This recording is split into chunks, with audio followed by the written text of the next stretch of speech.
Hi everyone, it's Katrina. Number 10. The Black Sarcophagus. Archaeologists in Egypt discovered a gigantic black granite sarcophagus in the city of Alexandria.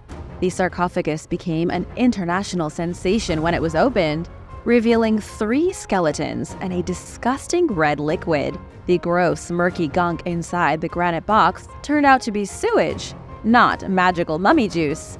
But the sarcophagus is still very mysterious. Nobody knows quite how old it is, only that it was likely buried about 2,300 years ago. The huge sarcophagus comes from the years after Alexander the Great died, and his generals inherited Egypt. Inside the box, archaeologists found 3 small sheets with drawings on them. Jack Ogden, an expert in ancient Egyptian jewelry, said the drawing of a hoodless snake could represent the goddess Isis. The drawing of a palm branch may be related to fertility and rebirth. The third drawing is that of a seed pod from an opium poppy. Even Ogden, who specializes in this stuff, has no idea what that could possibly mean. It could represent death or an eternal dream. There are other curious things going on in the coffin. One of the bodies, no more than a wet skeleton, was found with a hole in the skull. It appears the person underwent trepanation surgery. An ancient Egyptian doctor drilled a hole in his head to alleviate some unknown medical ailment. It's unclear who the 3 people in the coffin were, or why they were buried in such a preposterously huge sarcophagus. The black coffin is 9 feet long and 6 feet tall. Do you have any theories? Number 9. The Inner Sun. Researchers recently discovered a massive ocean hiding beneath the surface of our planet. Now, experts from Italy are saying there is an inner sun deep within Earth responsible for 70% of the planet's heat. Conspiracy theorists are saying this could be proof of the hollow Earth theory. That's to say, evidence that underneath the crust is a hidden world of monsters and strange lands, with a sun at the center of this world. Mainstream scientists want nothing to do with hollow Earth theory. Every scientific formula makes it impossible for there to be a star like the sun inside the planet. It just doesn't make sense. Nonetheless, experts from Gran Sasso National Laboratory in Italy say they have picked up evidence of a heat flow coming from within the Earth. Its origin unknown. Scientists use the most advanced neutrino detector, a thing used to study the flow of solar neutrinos produced by radioactive decay inside the sun. They were able to identify radioactive decay inside the planet, generating 47 terawatts of energy. Whatever is causing the heat to come up from underground, it appears to be from the mantle, not the core, and not the crust. It's obviously not a star, as that would be physically impossible, but there is something generating heat, and there is a secret ocean down there. The amount of water inside the Earth is enough to fill the oceans of the surface 3 times over. Could there really be a secret land beneath our feet? Let me know your thoughts in the comments. Number 8. Stonehenge of the Netherlands. In the Netherlands, archaeologists found a religious site used 4,000 years ago. It's been nicknamed the Dutch Stonehenge and consists of a mysterious burial mound and a solar calendar. The religious site is nothing more than a giant burial plot. Inside the mound were revealed the remains of about 60 people, men, women, and children buried under a massive lump of dirt. The mound was also carved with subterranean passages, which on the 2 solstices were brightly illuminated by the rising sun. This is almost exactly the way that Stonehenge was designed, along with other ancient burial tombs found scattered across Europe. What's really special here is that no other site like it has ever been found in the Netherlands. It's a big deal for the country. The digs started in 2017 near the small town of Tiel, and the results were only recently revealed to the world. The main mound at the site is 65 feet in diameter and doubled as a solar calendar, but there were 2 smaller mounds nearby as well, also filled with bodies. The site was used for roughly 800 years, with bodies continuously being added to the graves. The strangest part is that a single glass bead found inside the main grave. Archaeologists were flabbergasted to see the bead came from Mesopotamia, thousands of miles away. Chief researcher Christian Vanderland said the bead traveled across the world to reach the gravesite. This could change everything we know about the ancient world. The bead is a physical connection between Mesopotamia and the Netherlands 2,000 years before Christ. And now for number 7. But first, it's shout-out time! I want to give a big thank you to Andrea Mihaela Nastase and Jackie Said 1 for supporting this channel. Hope I said your names right. Be sure to subscribe if you haven't already for more videos like this. Number 7. The Badlands Guardian. The Canadian Badlands are spread along the southeastern border of Alberta and the USA. It's a dusty region of desert and one of the most unique places in the country. It's here where a massive geoglyph has been baffling scientists for years. The Badlands Guardian is only viewable from the air, but once you see it, there is no mistaking it for anything else. Carved into the wasteland is a feature that looks exactly like an indigenous man wearing a headdress and gazing west. The feature was identified in 2005 by Lynn Hickox using Google Earth. Out of all the things that have been found on Google, from Bigfoot to Phantom Islands, the Badlands Guardian is by far one of the most remarkable. Scientists say it was made naturally by drainage carving shallow valleys in the Badlands. It's only a few hundred years old. Or is it? The Badlands Guardian is in the ancestral home of the Blackfoot tribes, also known as the Siska First Nation people. They lived in the Badlands for centuries before Europeans arrived in this part of North America. It's perfectly possible that they carved a great face into the desert.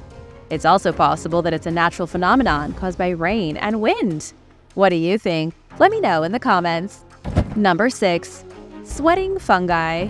Scientists have made a very unusual discovery. It turns out mushrooms can sweat. Microbiologist Dr. Arturo Casadeval from Johns Hopkins University was one of the authors of a study researching fungi sweat. Scientists used infrared cameras to take extremely detailed pictures of mushrooms in the forest. They used infrared cameras because they wanted to see the temperatures of each mushroom in the picture. As they were looking through these photos, scientists were shocked to see the mushrooms growing colder than their surroundings. This suggests the mushrooms were cooling down, just like how a human cools through sweat and a dog cools through panting. The team then started looking at other types of fungi. They noticed all fungi seem to have the ability to get colder than their surroundings. Even in Antarctica, with fungi that live in the bitter cold. How do they do it? Through the evapotranspiration of water from their surface. Or, in very simple terms, sweat. The team of scientists even made a mushroom-powered air conditioner. They put a bunch of portobello and white mushrooms into a box and poked holes in it. Then they put it into a much larger container. They used a fan to circulate air over the mushrooms.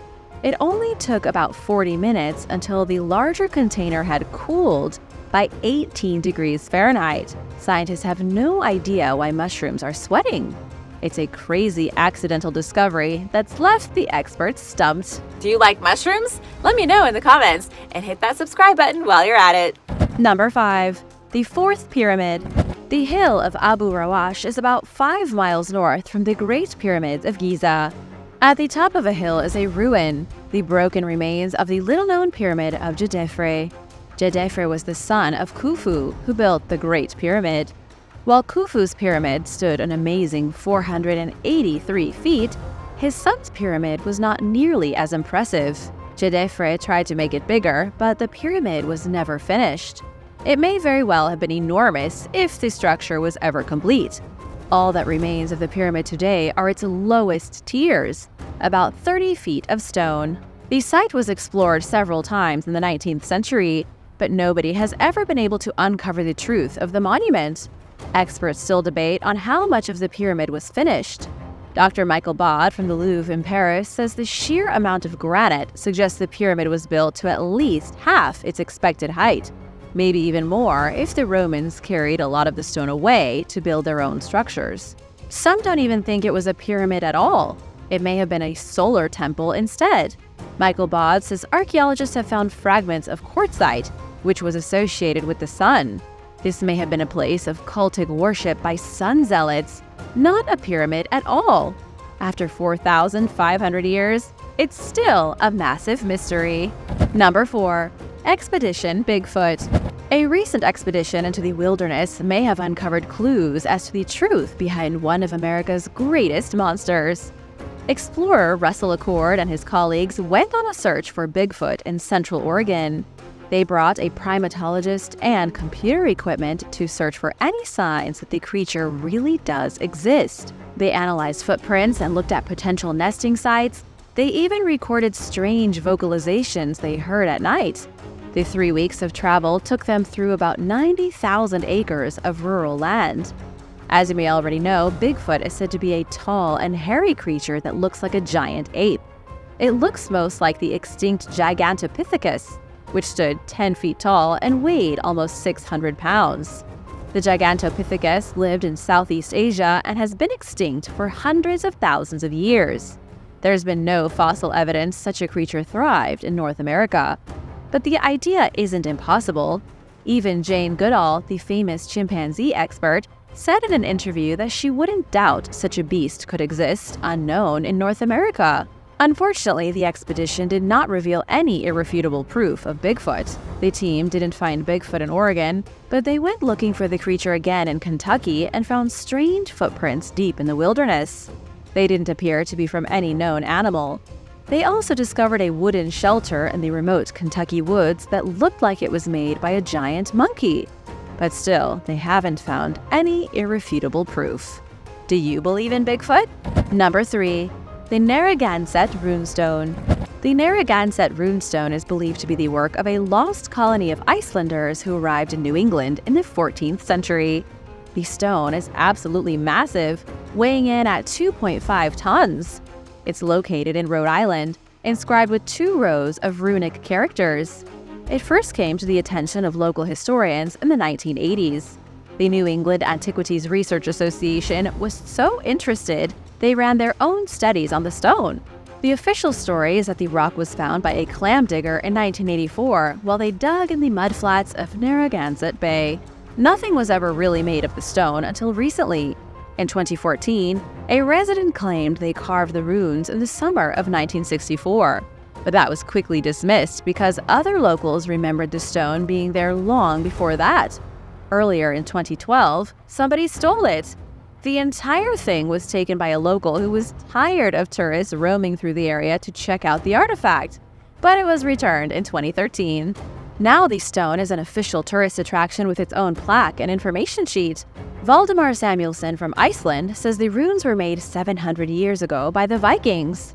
Many believe the stone is true evidence of the Vikings having a relationship with Native Americans on the East Coast. Others think it's a hoax. Scientists can't seem to figure it out either way. Number 2. The Walls of Benin. In the 11th century AD, the Benin Empire was one of the mightiest forces in Africa. They prospered for centuries in Nigeria. The great capital was considered the largest earthwork in the world before the mechanical era. It was a great city with unimaginably tall walls that stood strong for 400 years. But then, in 1897, the British destroyed it. Over 1,000 years of history were obliterated by the British colonialists. One of the last surviving empires of Africa was destroyed and its culture was left in tatters. There is nothing left of the wall today except artist sketches. It might just be the greatest lost ruin in the world. Fred Pierce wrote in New Scientist that the walls were 4 times longer than the Great Wall of China. He also wrote that it took over 100 times more material to build the Walls of Benin than the Pyramid of Cheops. In total, that's about 150 million hours of work. In the 1974 edition of the Guinness Book of Records, the Walls of Benin were described as the largest earthworks carried out before modern times. Benin was one of the first cities that used streetlights. In 1691, Portuguese ship captain Lourenço Pinto wrote that the greater part of the city where the king lived was larger than Lisbon. It's clear by every historical account that Benin was huge, but scientists still don't know how they did it. The Edo culture of Nigeria somehow made what might have been the greatest ancient city in the world, and now there's nothing left except a single ruined house. Number 1. The Tucson Artifacts. In 1924, Charles Manier and his family discovered 31 mysterious lead objects near Picture Rocks in Arizona. The objects were remarkable because they appear to have come from a Mediterranean civilization. They shocked the scientific community who didn't understand how relics from the Mediterranean arrived in North America. The lead objects included crosses and swords. There were Christian relics engraved with Hebrew or Latin. One of the more unusual relics was the small figure of a dinosaur. One of these swords had an inscription on it that read, Kalalus, the unknown land. Charles believed that was the name of the settlement in Arizona. Many of the objects had Roman numerals between 790 and 900, which suggested they were made over 1,000 years ago. But right from the beginning, people were dubious. There were no other artifacts found at the site, no pottery shards or broken glass. Nobody found any human remains or signs of houses from a settlement. It was extremely unusual that Charles and his family only found the highly controversial artifacts. They were taken to the Arizona State Museum, where archaeologist Carl Rupert denounced the artifacts as fakes. The story eventually died as the scientific community dismissed the artifacts as part of a hoax, but many still believe they are all that remain of a lost settlement of Romans in North America. What do you think? Let me know in the comments below. Thanks for watching! Be sure to subscribe if you haven't already and come back soon for more amazing videos. See you later. Bye!